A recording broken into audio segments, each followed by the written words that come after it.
Consumo muito material, né? Não paro.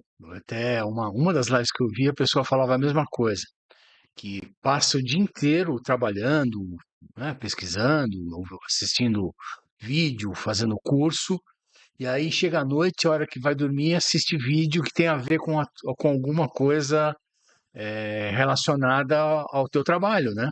Então, por exemplo, para mim hoje, como eu praticamente estou vivendo do trade já, minha profissão né? Sei lá que horas da manhã, 6 horas da manhã, 8 horas da manhã, não importa a hora que eu começo, a hora que eu termino, sábado, domingo, eu estou envolvido com isso diretamente.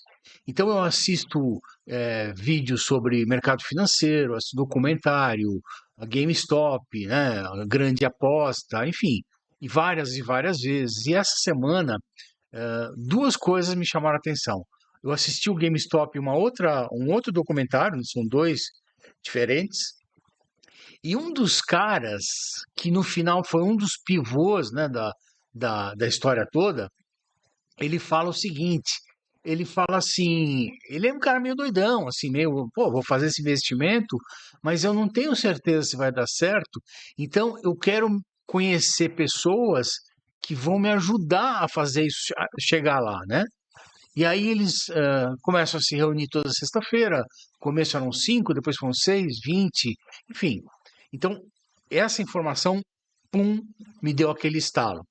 A segunda coisa que me gerou a fazer esse vídeo foi uma live que eu estava assistindo de dois caras que eu admiro muito, e porque eles não falam só em preço, análise gráfica, não, eles fazem uma análise mais macro, né, de tudo, de mercado financeiro, de tendências, sobre a moeda, enfim, sobre coisas mais até filosóficas da história, né?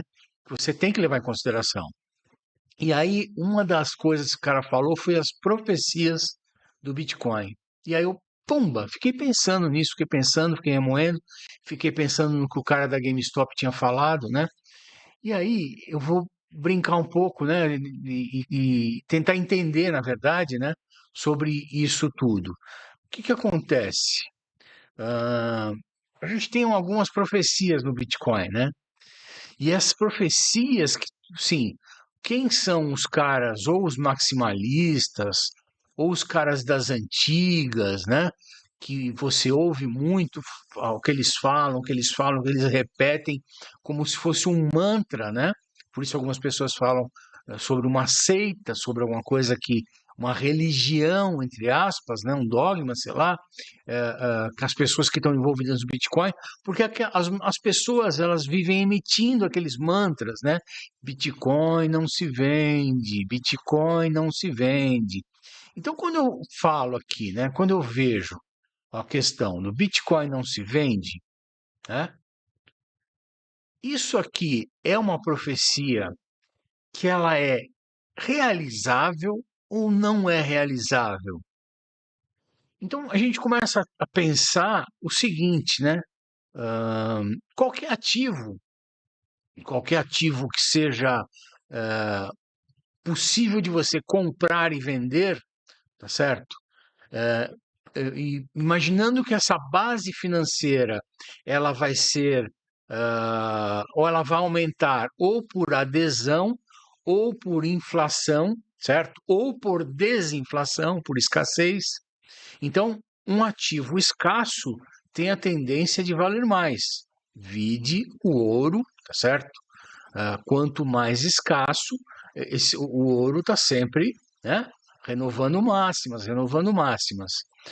Empresas que se valorizam, tá certo? Ações de empresas que se valorizam, a tendência, né, ao longo do tempo é só crescer, tá certo? Ou pela base monetária, né, inflação, a perda fiduciária do valor da moeda com a qual ela está sendo negociada, então cada vez ela vai ser maior, você vai ser mais dólares para comprar aquela ação, então o valor daquela ação vai subir e, em consequência, o seu market cap. Então, todos os gráficos que você olhar, se você olhar em muitos anos, é quase que uma tendência de alta infinita, tá certo? A não ser que seja ruim. E aí o Bitcoin, ele tem uma história que é maravilhosa, tá certo? Maravilhosa. Agora, imagina quem comprou há 10, 12 anos atrás. O cara ia ficar segurando por quê? Ah, porque ele acreditava, porque ele enxergou que aquilo era uma possibilidade maravilhosa e tudo mais. Mas por quê? Por que ele não vendeu quando chegou a 20 mil? Se ele comprou a 3 mil, a 1.000, a $100? Por que quando chegou a 20 mil, o cara falou assim: Meu, eu tô rico já. E não vendeu. Não, vou segurar porque eu sei que ele vai chegar em 50 mil, em 60 mil. Ah, não, porque eu sei que ele vai chegar em 1 milhão. Não era assim. Era pelo contrário, né? Era um troço que podia ir a zero, do dia para a noite. A aposta era muito mais arriscada, tá certo? Exponencialmente do que vem sendo agora, né? Hoje em dia ele ainda é um ativo de risco, certo? Mas lá 10, 5 anos atrás era muito mais. Então você imagina os caras que criaram esse mantra, tá certo? Essa questão de que Bitcoin não se vende e realmente sentaram em cima daquilo, o quanto esses caras estão ricos e o quanto esses caras podem, na verdade, daqui a 5 anos, 10 anos, 15 anos, quem sabe, ficar ricos ou perderem tudo, né? Ou acontecer alguma coisa, né? Um computador quântico que quebre a cadeia lá dos, enfim, os mineradores, não se sabe, né? Assim como a previsão há 10 anos atrás ninguém sabia o que ia acontecer, não se sabe daqui 10 anos para frente o que vai acontecer, a base mundial seja outra, enfim, os governos todos se unam contra, não se sabe o que pode acontecer. Então, Bitcoin não se vende, eu acho o seguinte, é uma profecia legal, mas ela só é realizável para quem está disposto a correr todos os riscos envolvidos. Todos os riscos envolvidos. Né? E outra, quem tem um capital para deixar esse capital lá quieto. Você não vai precisar pegar aquele dinheiro, aquele. Então, algumas pessoas fazem hold, vai lá, compra um pouquinho, vai lá, compra um pouquinho, vai lá. É muito legal isso. Eu não consigo, o meu perfil de investidor, eu não consigo pensar dessa maneira. E seja esta ação, se fosse esse ativo, se fosse um outro ativo de bolsa de valores, eu não consigo pensar em você acumular só, certo? Só acumular. Eu acho que você tem que, em algum momento, você tem que realizar, em algum momento você tem que pensar se na sua estratégia está correta, tá certo? Porque senão, né? Eu não acredito nessa profecia de que, do que Bitcoin não se vende, porém, ela tem se mostrado até hoje positiva para quem teve sangue frio e para quem teve estômago, que teve enfim, quem foi corajoso, na verdade, de continuar com as moedas, tá certo? A outra profecia é de que Bitcoin é uma reserva de valor, certo? E sendo uma reserva de valor, ele, pela escassez, ele ajuda a reforçar a questão de não se vende. Então, essa profecia de que ele é uma reserva de valor, porque só tem 21 milhões, porque já de uma parte já foi, a maior parte já foi, e daí só vai aumentar o preço e tudo mais, e as pessoas vão enxergar que realmente é um ativo perfeito, descentralizado, enfim, aquele série de coisas que envolvem esta profecia do reserva de valor, eu acho a mais, você quer saber, das todas que se fala, eu acho a mais interessante, porque realmente ele é. Porém, eu já vou voltar numa questão, tá certo? Que pode também interferir nessa questão da reserva de valor. Outra profecia que se fala, né? Que e que foi, na verdade, né, o Bitcoin foi criado para ser uma moeda, certo? Você ir lá na padaria e pagar os seus pãezinhos e o café com Bitcoin. Só que é uma coisa um pouco difícil de acontecer. Primeiro, porque a forma como vem crescendo a compra, né, como vem as pessoas que vêm comprando Bitcoin, não é que cada vez mais pessoas físicas estão comprando. De uns tempos para cá, as empresas estão comprando.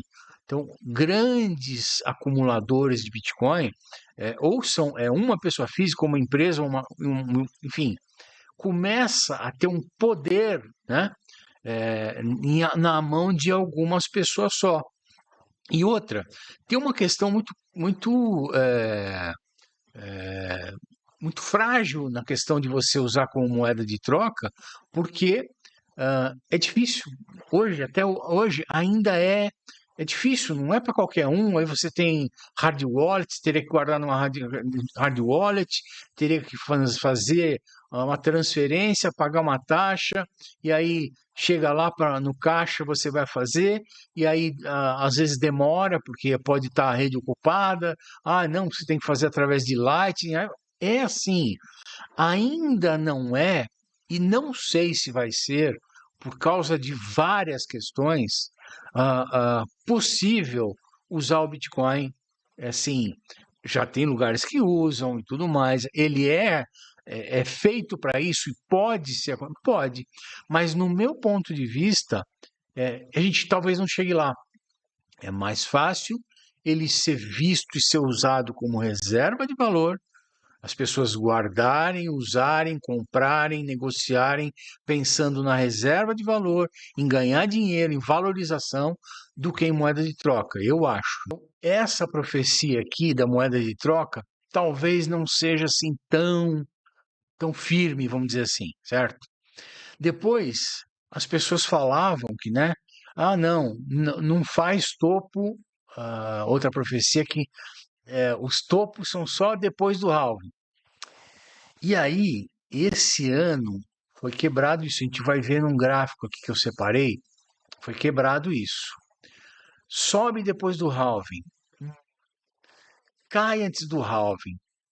Putz, aí já começa a entrar numa questão que eu particularmente acho um pouco estranho isso tudo aqui, ó. Essas três aqui para mim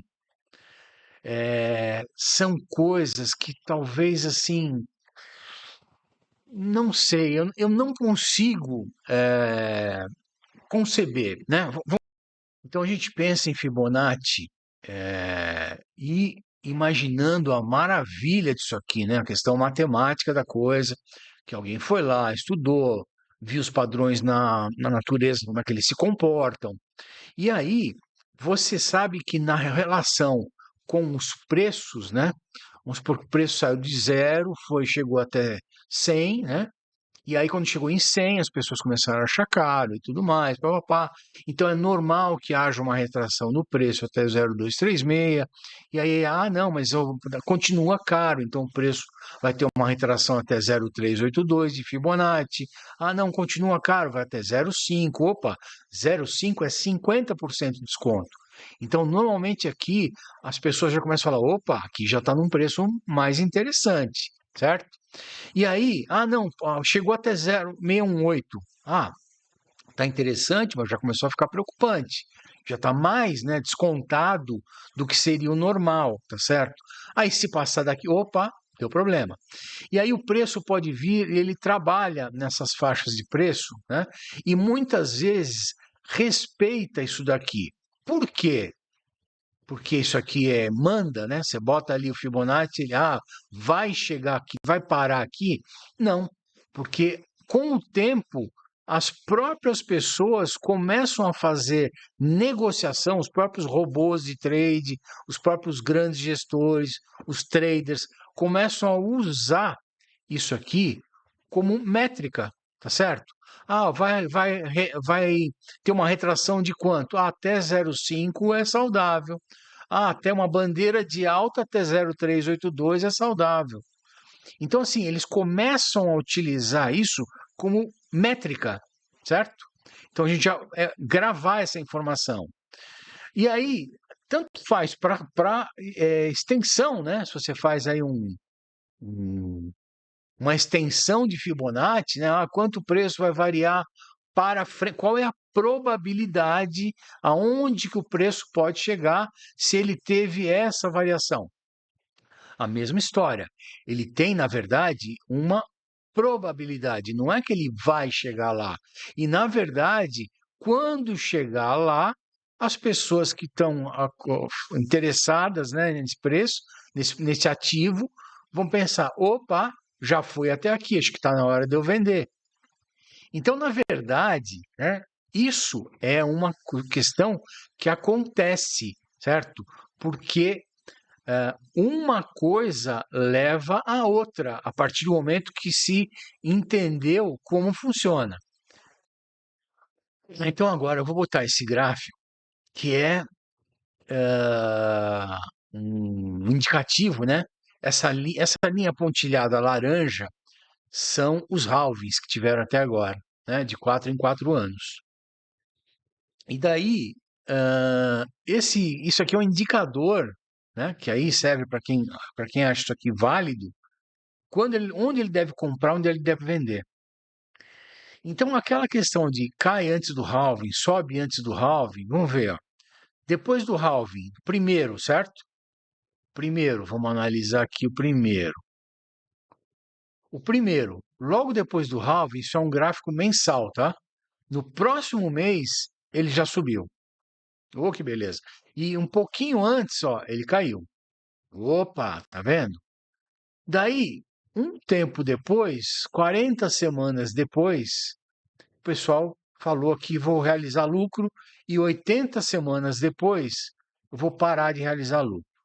E daí, por esse indicador aqui, a partir de 135 semanas, você começaria a fazer um DCA. E aí vem o próximo halving. Olha o que aconteceu no próximo halving. Caiu antes do halving e depois do halving só subiu. Logo em seguida, ó, no próximo mês, já começou a subir. Opa, tá vendo como a profecia ela é perfeita? Agora vamos para o próximo. E daí a mesma coisa. 40 semanas depois você começaria a ter lucro e 80 semanas depois você passaria a não ter mais lucro. Nossa, isso aqui parece coisa de. Tá perfeito, né? Se eu seguir isso aqui, eu vou ficar rico. Aí é o próximo, terceiro halving. Antes do halving caiu e depois do halving, no mês seguinte, já começou a subir, certo? Porra, mas isso então é perfeito. Isso então é mágico. E 40 semanas depois você vai começar a ter lucro e 80 semanas depois você vai realizar, certo? Opa, deixa eu ver se eu consigo melhorar isso aqui. Aqui. Aí você vem nesse nosso halving aqui, ó. Caiu antes do halving.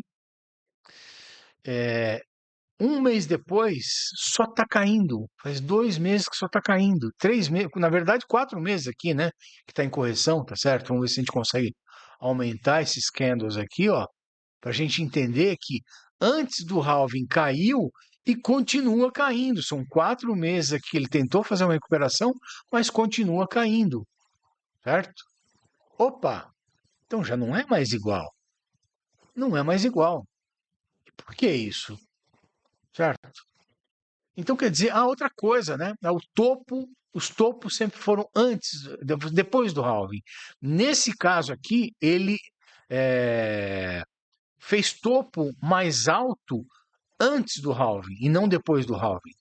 Então, nesse ponto aqui, ó, ele quebrou essa sequência de três, que é uma amostra pequena para uma questão de probabilidade, ele quebrou duas coisas: topo antes do halving e cai antes, sobe depois. Não está acontecendo. E aí, como é que você vai acreditar? É isso que assim, eu não consigo. Por mais que você saiba que existe uma probabilidade de você fazer uma extensão de Fibonacci, imaginar que quando vai chegar ali, mas a questão de tempo para mim, tempo. Ah, não, em agosto de 2025. Aqui, ó, é exatamente isso que mostra, ó. Em maio de 2025 e aqui dezembro de 2025. Claro que isso tem a ver com os ciclos e acaba sendo repetitivo porque a economia de vários países entra mais dinheiro, é verão, não é verão e tudo mais. Então, pode ter a ver com isso? Claro que pode ter a ver, mas cravar essa questão de mês, ano, que vai estar. Eu não consigo conceber. Sinceramente, eu não consigo aceitar. E esse daqui, esse halving aqui, ele tem um componente muito forte, a questão do valor da mineração cair, colocar os mineradores em pressão. Hoje em dia, são mineradores grandes, né? Não dá mais você minerar na sua casa. O equipamento, o investimento que você tem que ter é muito grande, o consumo de energia é muito grande. Isso aqui é briga de cachorro grande.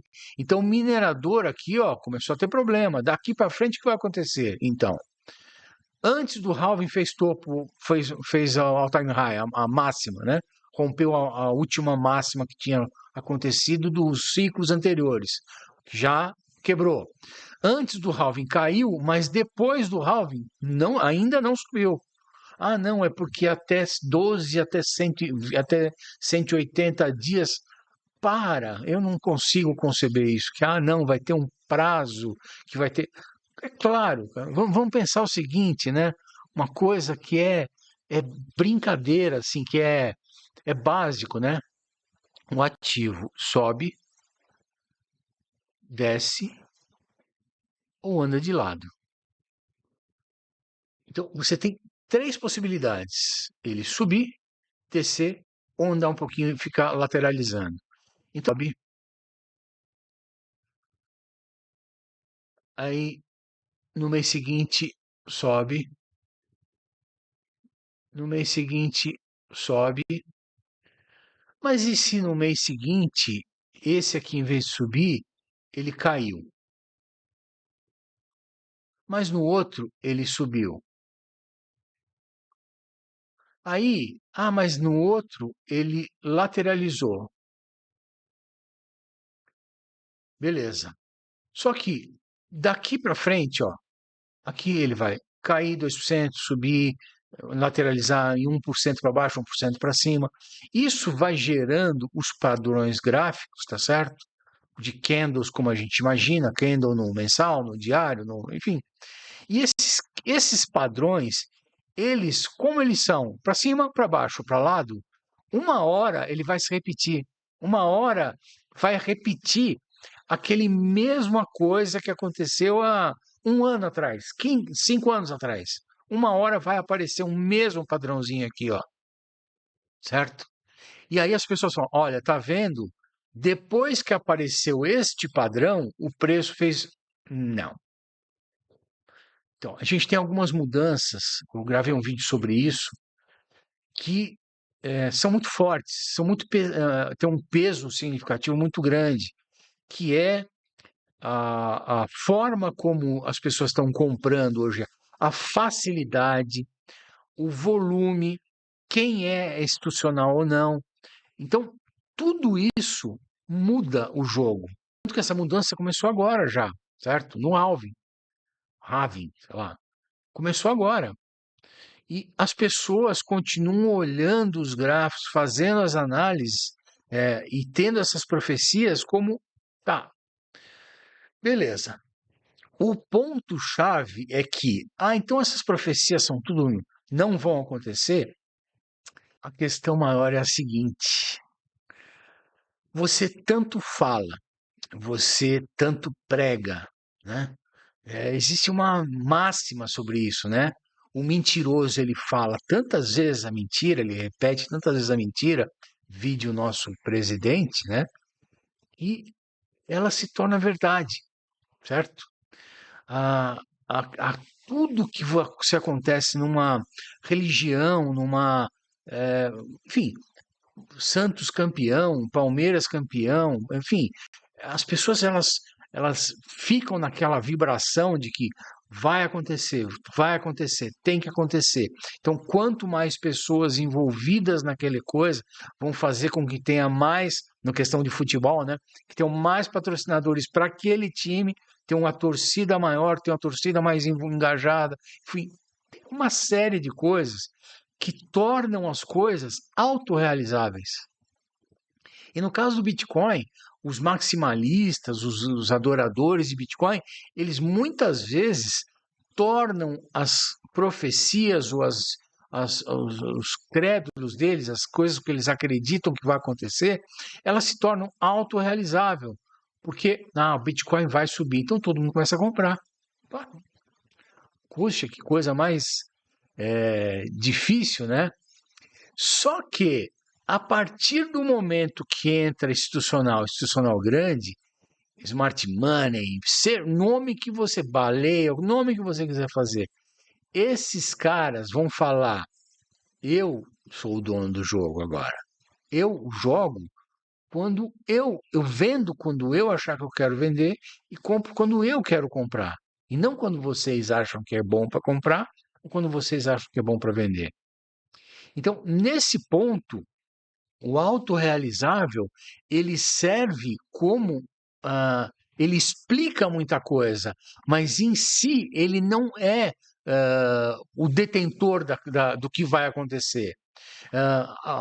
Pode acontecer, por exemplo, a mídia, tudo que envolve emocional, tudo que envolve a coisa, vai se tornar, vai ser melhorado, vamos dizer assim, com a questão do autorrealizável, né? A mídia começa a soltar um monte de notícia falando que a moeda tal subiu. Então, todo mundo fica doido, opa, eu quero comprar essa moeda também. Só que nesse ponto vem o cara que é o maior detentor da moeda e fala, opa, todo mundo, as sardinhas, né, o varejo está comprando, está na hora de eu realizar meu lucro. E com o Bitcoin não é diferente. Pode acontecer isso. Eu acredito que esse jogo já está começando a acontecer. Então, assim, tem que ficar atento, porque pode baixar a volatilidade. A questão do preço, né? Vai chegar a 1 milhão, vai chegar a 200 mil. Cada um fala uma coisa, cada um faz uma extensão de Fibonacci falando, não se sabe. O jogo, a partir do momento que começa a ser um jogo de não só players iguais, são players maiores que acabam tendo as suas estratégias, vou vender aqui, vou comprar ali, pode ser que não chegue nos 150 mil, pode ser que não chegue nos 120, pode ser que nos 100 mil, certo? 100 mil é um número muito forte, né? Chega nos 100 mil, o player grande fala, daqui não passa, daqui eu vendo tudo. Aí, mas tem gente para comprar, e quem vai comprar nos 100 mil, certo? Então, assim, existe uma série de coisas que vão agora determinar essa questão do crescimento e da movimentação dos preços do Bitcoin, que eu acredito que a gente precisa parar um pouco de olhar as profecias e pensar um pouco mais no que envolve, né? No que pode ou não acontecer e não, olha, tá vendo? Graficamente, se eu olhar para o passado, teve essa movimentação aqui, aconteceu isso aqui, então vai acontecer lá no futuro igual. Eu não concordo com isso, mas também não tenho a bola de cristal para saber se eu estou certo ou se eu estou errado, né? Só vou saber lá na frente. Mas o que eu vou fazer é sempre ficar atento e me proteger para que não seja pego de surpresa.